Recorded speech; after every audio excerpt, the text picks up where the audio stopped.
saya akan memberikan sebuah cara, akan memberikan sebuah tip ya, atau kaifiah dalam bahasa Arabnya, bagaimana supaya hubungan antara suami dan istri itu selalu dalam keadaan harmonis. Rasulullah Shallallahu Alaihi Wasallam telah memberikan contoh kepada kita sekalian agar kita pandai-pandai mempergauli istri kita dengan baik. Bahkan banyak hadis, banyak dawuh dari Gusti kita Kanjeng Nabi Muhammad Sallallahu Alaihi Wasallam yang menerangkan tentang tanggung jawab seorang laki-laki terhadap seorang istri. Jadi laki-laki itu mempunyai tanggung jawab penuh terhadap seorang istri. Seorang suami itu mempunyai tanggung jawab penuh terhadap seorang istri. Seorang suami harus mampu memberikan nafkah.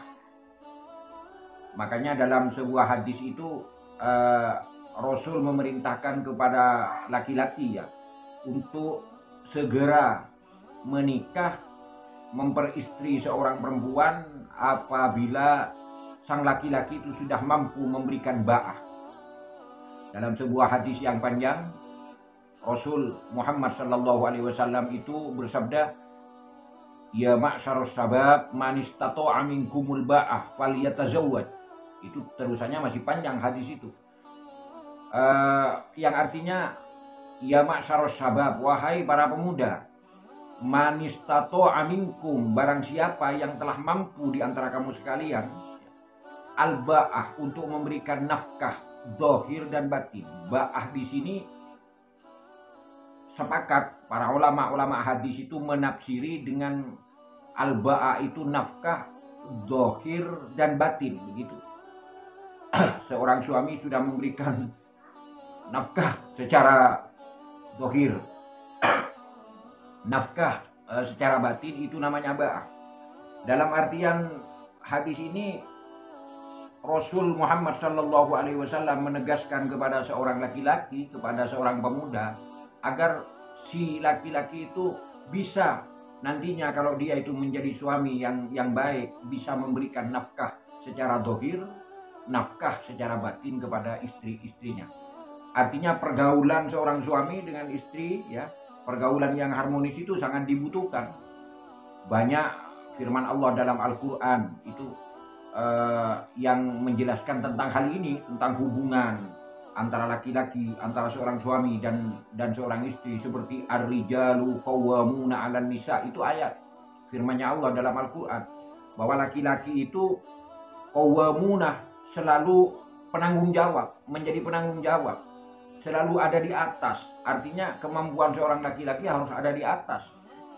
Dalam hal ini maksudnya seorang laki-laki harus mampu bertanggung jawab 'alan nisa, qawwamuna 'alan nisa, terhadap istri-istrinya. Bahkan di sebagian ayat juga Allah itu menerangkan kepada kita, nisa'ukum harsul lakum fa'tu harsakum anasitum. Dalam hubungannya suami dengan istri, Allah itu berfirman bahwa istri itu ibarat apa ya, ibarat ladang begitu. Nisa'ukum, istri-istri kamu sekalian itu harsul lakum, itu ibarat ladang, ibarat tegal, ibarat sawah, ibarat tanaman, lakum, bagi kamu sekalian. Jadi istri kita itu ibarat ladang bagi kita. Maka Allah memerintahkan faktu harsakum anasitum, datangi, artinya tanami istri-istri kamu itu, tanami ladang-ladang kamu itu, sawah-sawah kamu itu, tanaman-tanaman kamu itu semaunya kamu, begitu. Anasitum, semau kamu. Tapi yang dimaksud semau di sini adalah melakukan hubungan dengan suami istri yang diridhoi, yang diatur oleh cara-cara sesuai dengan syariat yang diajarkan oleh Rasulullah Muhammad Sallallahu Alaihi Wasallam. Ini sebagai pendahuluan bagi para pemirsa, bagi para kaum muslimin dan muslimat yang berbahagia. Dalam hal ini saya menekankan ya, antara bagaimana supaya hubungan seorang suami dan seorang istri itu menjadi harmonis. Ya tentu kewajibannya laki-laki itu yang pertama harus pandai menjaga istri, begitu. menjaga, merawat istri dengan baik, baik merawat secara dohir dan merawat secara batin. Bagaimana yang dimaksud merawat secara dohir? Ya merawat secara di luar. Misalnya istri kita dibeli pakaian, istri kita dibeliin pakaian, istri kita dibelikan kosmetika misalnya, semampu kita. Semampu kita dan sekuat-kuatnya kita, begitu. Jangan dipaksa-paksakan. Misalnya kalau kita itu mampu membelikan baju yang harganya 150 misalnya, ya jangan coba-coba kita membelikan baju yang harganya 250. Itu ya jangan coba-coba. Ya kalau cuma sekali mungkin nggak apa-apa. Demikian juga dengan aura-aura kecantikan seperti kosmetika, itu juga penting. Itu namanya seorang suami tanggung jawab untuk memelihara istri dari luar. Sedangkan dari dalam itu ya banyak, caranya banyak. Bagaimana supaya hubungan suami dan istri itu tambah harmonis, tambah lengket, itu banyak ya. Caranya banyak. Sebenarnya ini harus dilakukan oleh seorang perempuan, tapi iya saya mau berbicara dengan orang-orang perempuan, kan takut disangkanya jorok begitu. Jadi saya harus sentuh dulu yang laki-laki, supaya dia mampu menjaga kesehatan, menjaga istri-istrinya, baik secara dohir, lebih-lebih secara batin. Secara dohir juga bisa ya, supaya hubungannya suami istri itu tambah tambah lengket begitu, tambah lengket. Ya misalnya seorang suami itu harus mengasih ramu-ramuan terhadap istri, itu juga nggak apa-apa. Kalau selama tujuannya itu baik, mungkin itu bernilai pahala di sisi Allah Subhanahu wa Ta'ala. Banyak itu orang-orang yang komplain terhadap saya, yang netizen yang jauh-jauh itu yang sering ngirim WA ke saya, bagaimana Ustadz supaya hubungan saya dengan istri saya itu tambah lengket. Artinya bagaimana supaya saya itu tidak berpaling kepada wanita lain, caranya itu bagaimana? Ya saya jawab Anda harus bisa merawat istri Anda dengan baik. Saya jawab begitu.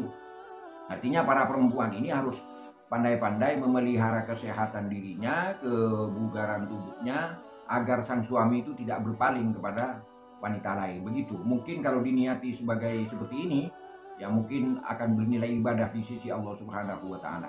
Caranya begini. Caranya itu laki-laki yang pintar ini buatkan ya, istri itu buatkan ramuan agar kalau waktu hubungan itu semakin enak begitu, semakin lengket begitu. Malah kalau pas waktu melakukan hubungan itu terasa sangat menyenangkan kepada seorang laki-laki, tidak bakalan laki-laki itu kan berpaling kepada wanita lain selama istrinya itu mampu menyenangkan, mampu memuaskan sang suami begitu. Caranya begini. Coba Anda ini sediakan ramu-ramuan, tumbuh-tumbuhan yang ada di sekitar kita.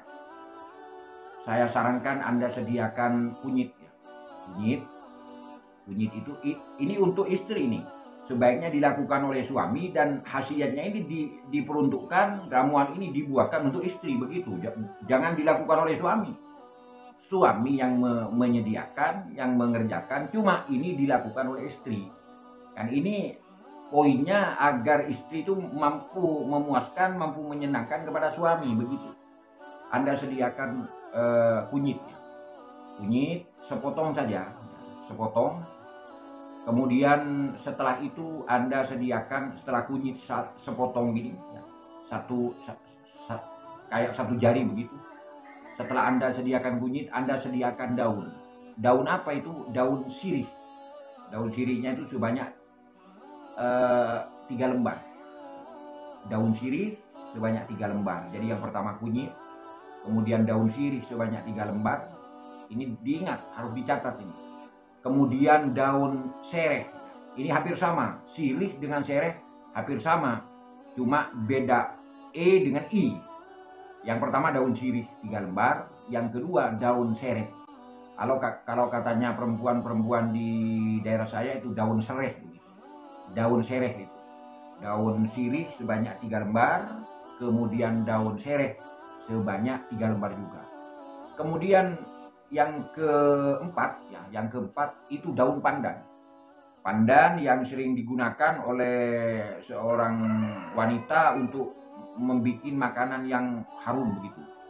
Berapa pandannya juga 3 lembar. Jadi masing-masing 3 lembar. Kunyit, kunyitnya sepotong aja ya. Kemudian daun sirih sebanyak 3 lembar, daun sereh ya sebanyak 3 lembar, kemudian daun pandan sebanyak 3 lembar ya. Kemudian yang kelima itu daunnya kumis kucing. Ada itu di pekarangan-pekarangan kita, kadang kita itu nanam itu. Kalau nggak ada, kebetulan nggak ada ya kita minta sama orang yang punya begitu. Daun kumis kucing, kembangnya kumis kucing itu atau daun kumis kucing sebanyak 3 lembar juga. Nah, kemudian yang terakhir yang nomor 6 daun jati tapi jati Belanda. Ini pun kalau ada. Kalau tidak ada, tidak usah pakai jati Belanda, daun jati Belanda, tidak usah. Kalau itu sulit, 5 aja. Ini yang pertama kunyit, ya. Kemudian daun sirih sebanyak 3 lembar, kemudian daun sereh atau daun serai sebanyak 3 lembar, kemudian yang keempat daun pandan sebanyak 3 lembar, yang terakhir nomor 5 itu daun kumis kucing sebanyak 3 lembar. Kalau ada yang nomor 6 yaitu daun jati Belanda. Kalau umpamanya daun jati Belandanya tidak ada, tidak usah dipakai, cukup 5 saja. Caranya, Anda para laki-laki ini ya, itu ambil air secukupnya, kemudian air itu direbus supaya mendidih. Ya. Pada waktu air itu direbus dan keadaan air itu sudah mendidih, Anda ambil itu yang namanya kunyit itu ditumbuk di tempat lain. Begitu sudah hancur. Kemudian kunyitnya itu Anda masukin ke dalam wadah yang sudah berisi air mendidih itu. Apinya masih tetap menyala itu. Jadi air yang mendidih dan apinya dalam keadaan menyala. Jadi direbus begitu. Jahe itu ambil, tumbuk dulu, dihaluskan atau direnyah-renyah gitu, dihaluskan kemudian dimasukin itu ke dalam air yang sudah mendidih. Setelah itu ke 4 daun itu juga dimasukin, tapi tidak usah ditumbuk ke 4 daun. Apa yang dimaksud ke 4 daun? Ya daun sirih sebanyak 3 lembar, daun serai sebanyak 3 lembar, kemudian daun daun pandan 3 lembar dan daun kumis kucing 3 lembar. Kalau ada yang nomor 5 yaitu daun jati Belanda. Kalau nggak ada, nggak usah, cukup 4. Itu yang 4 itu juga dimasukin langsung. Setelah jahenya dimasukkan, jahe yang sudah ditumbuk dimasukkan, kemudian daun yang macam 4 itu juga dimasukkan. Tapi daun yang macam 4 itu, yang 3 lembar itu tidak usah ditumbuk, langsung dimasukkan. Terus itu rebus sampai warna air yang putih itu berubah menjadi agak kecoklat-coklatan. Itu akhirnya akan berubah air itu, berubah warna menjadi agak kecoklat-coklatan. Begitu sudah berubah warna air menjadi kecoklat-coklatan, ya putih agak kecoklat-coklatan, ya apinya itu dimatikan. Kemudian air yang sudah ada di wadah itu ya, wadah yang sudah mendidih, yang sudah berubah warna menjadi kecoklat-coklatan itu Anda salin ke tempat lain yang agak bagus kayak timba begitu, salin ke timba.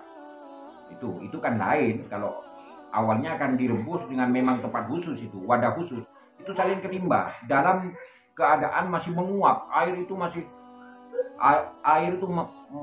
menguap. Nah, setelah itu Anda timba itu ya yang sudah berisi air dari 5 macam ramuan ini yang sudah mendidih, kemudian warnanya sudah berubah menjadi kecoklat-coklatan, Anda letakkan di bawahnya kursi, dan kursinya itu harus ambil kursi yang berlubang. Jadi jangan yang tertutup, ambil kursi yang ada lubang-lubangnya itu.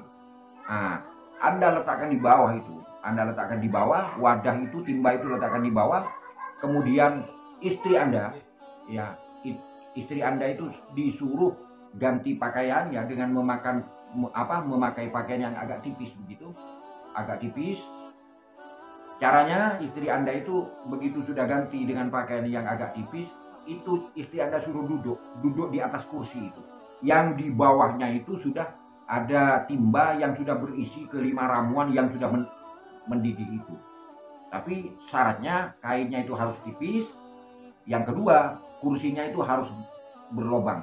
Jadi dengan demikian maka uap dari 5 ramuan itu yang sudah mendidih, yang sudah berubah menjadi kecoklat-coklatan, itu akan mengarah ke atas, mengarah ke tubuh istri Anda sekalian. Insya Allah dengan cara itu hubungan saudara dengan istri saudara akan semakin lengket, akan menjadi keluarga yang sakinah mawaddah warahmah.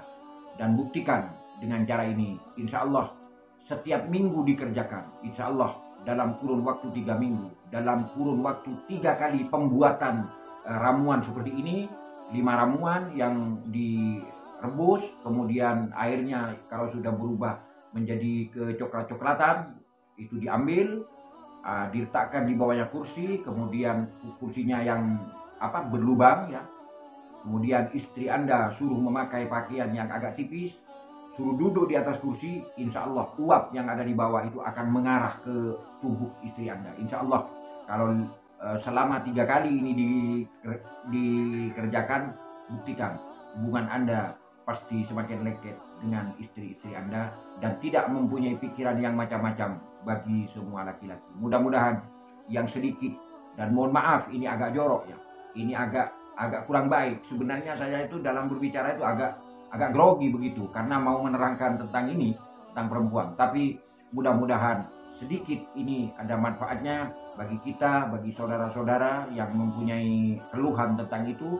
Mudah-mudahan ini akan menjadi obat sehingga keluarga Anda menjadi sakinah mawaddah warahmah fid din wad dunya wal akhirah. Sekian dan terima kasih atas perhatiannya. Mudah-mudahan kita senantiasa selalu diberi keberkahan oleh Allah Subhanahu wa taala. Aqulu qauli hada subhanakallahumma wa bihamdika asyhadu an la ilaha illa anta. Assalamualaikum warahmatullahi wabarakatuh.